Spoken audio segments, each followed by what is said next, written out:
کیا میزان بینک میں سیونگ اکاؤنٹ کھولنے سے سود تو نہیں ہوگا؟ نہیں جی، سود نہیں ہوگا۔ آج کل مفتی تقی عثمانی صاحب کا کلپ گردش کر رہا ہے، بہت لوگ الٹا سیدھا کہہ رہے ہیں ان کو۔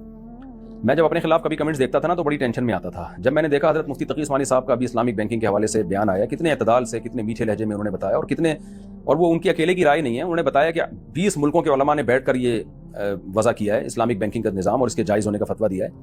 تو اتنے میٹھے عالم ہیں، کبھی نیگیٹو بات نہیں کرتے، علم کا سمندر ہے۔ عرب میں ان کی ایک دھاک ہے، پوری دنیا میں ملیشیا، انڈونیشیا، ہر جگہ ان کو قدر کی نگاہ سے دیکھا جاتا ہے۔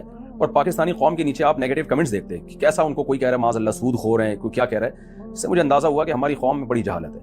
تو میں نے سوچا اتنے بڑے بڑے علماء کو، بزرگوں کو لوگ برا کہہ دیتے ہیں تو ہم کس کھیت کی مولی ہیں۔ تو مجھے بڑی تسلی ہوئی کہ بھائی یہ نیگیٹو کمنٹ سے پریشان نہیں ہونا چاہیے۔ جو مثبت سوچنے والے ہیں وہ مثبت سوچتے ہیں، جن کی قسمت میں ہی، جن کے دماغ میں ہی گند اور بھس بھرا ہوا ہے نا، تو وہ منفی ہی سوچتے رہیں گے۔ مفتی تقی صاحب کو کیا فائدہ اسلامک بینک کو حلال کہنے سے؟ ان کو کیا اس کا ٹکے کا فائدہ نہیں ہے ان کو اس۔ تو انہوں نے تو ایک قوم کے لیے کام کر دیا۔ لوگوں کو شکر ادا کرنا چاہیے کہ یار ایک سودی متبادل پیش کیا۔ لیکن بڑے بڑے فنڈر جس کی کوئی فیلڈ نہیں ہے نا، وہ بھی اس میں ٹانگ اڑائے گا۔ ہر آدمی مفتی بن کے کہہ رہا ہے یہ سود کو جو انہوں نے حلال، بھائی تو آپ کو کیا پتا سود کسے کہتے ہیں؟ آپ نے کہاں پڑھا ہے؟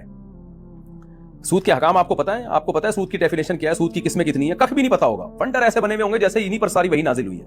تو یہ بڑا ایک جہالت ہماری سوسائٹی میں ہے کہ جو جس فیلڈ کا ماہر ہے اس کو نہیں بولنے دیتے، ہر آدمی اپنی ٹانگ اڑائے گا۔